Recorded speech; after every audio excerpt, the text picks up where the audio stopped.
right? He said, I don't want to, if he going to be in heaven, I don't want to go there because of what y'all doing to us. He wasn't stupid. You understand? So a nation of fierce countenance. Let's get back on track. Read. A nation of fierce countenance, which shall not regard the person of the old, nor show favor to the young. Regard the person of the old or show favor to the young.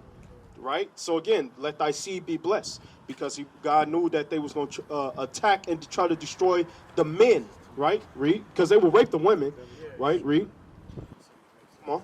Let's get back to it. Yes, sir. And he shall eat the fruit of thy cattle and the fruit of thy land until thou be destroyed. Until thou be destroyed mentally, until you are broken in the understanding of who you are as God's chosen people. He will take your cattle, you will eat the fruit of your land. That's your resources, right? A lot of wood come from Brazil. A lot of the produce come from Brazil. The oil come from those places, right? Read. What you got? Read. This is the book of Ezekiel, chapter 23 and verse 25.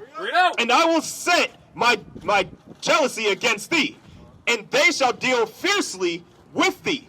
And they shall take away thy nose and thine ears, and thy remnant shall fall by the sword.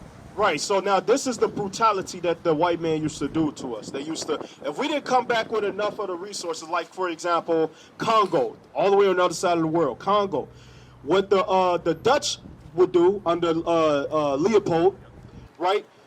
He would cut off the hands of the children, cut their nose and ears and feet off if they did not bring back enough rubber. Right. So the same thing they did in Africa, they did it over in Brazil. The same people, right? Because all the nations agreed together as one. So they did some of the same things to each other. And they did the same thing to the Incas, right? So go back to that, Deuteronomy. This is the book of Deuteronomy, chapter 28, verse 51. And he shall eat the fruit of thy cattle and the fruit of thy land until thou be destroyed, which also shall not leave thee either corn, wine, or oil, or increase of thy kind, or flocks of thy sheep, until he have destroyed thee. Right, because that's what they did. They killed off all the cattle. They tried to create a famine in the lands. Like with the Native Americans, they would kill off all the buffaloes to try to starve off the Native Americans, the ones that was resisting, the ones that was fighting back. They said, okay, well, we can't fight them. We can't win them in a war. They know the land. So let's try to kill off all the buffalo. Let's try to starve them out. That's what they did. Shalom, Israel. This is Bishop Nathaniel. I want you to know that you can view all our Sabbath classes live on IUIC TV. That's right, I said on IUIC TV. Download the app today. Shalom. You understand? You got a nation of fierce countenance, swift as eagle flight.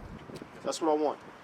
This is the book of Deuteronomy, chapter 28 and verse 49. The Lord shall bring a nation against thee from far. A nation against thee from far, because the so-called white man, the Englishmen, they came from far. The Edomites, right, read?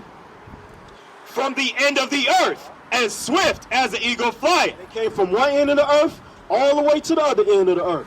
Like you don't hear a sign. Come on and look. That's what we got the signs out here for, right? They came from one end of the earth all the way to the other end. And these are the slave routes that you see up here, right? Right, read. As swift as the eagle flieth. As swift as what? As swift as the eagle flieth. So now he didn't tell you, hey, it's not plain in the Bible. It's prophecy. He didn't plainly say, I'm going to send a white man to enslave your people. God didn't make it that plain.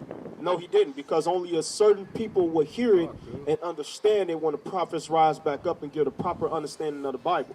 If you read in the Bible, white man is going to enslave your people, this Bible wouldn't be here in the world no more.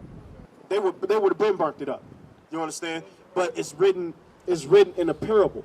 He said, as swift as an eagle flieth. So I'm going to give you a sign to let you know how to identify that nation and who they are today.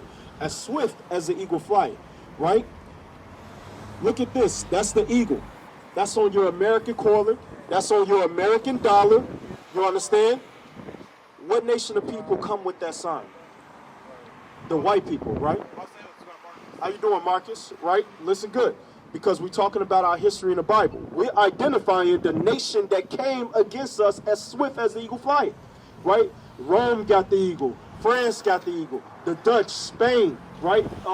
Germany, Great Britain, all these nations, they have the eagle as their sign, right? What you got? Read. This is the book of Obadiah, verse 4. Though thou exalt thyself as the eagle, Right. Though thou exalt thyself as the eagle, right? Because the eagle is a bird of prey. Nothing flies higher than the eagle, right? Read.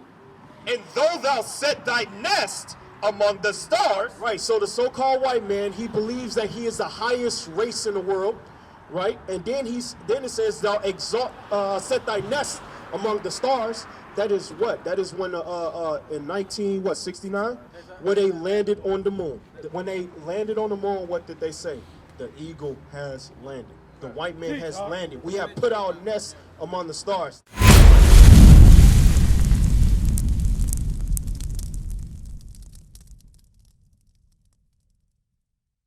What is a nation? Nation is family. Nation is community. Nation is men leading by example.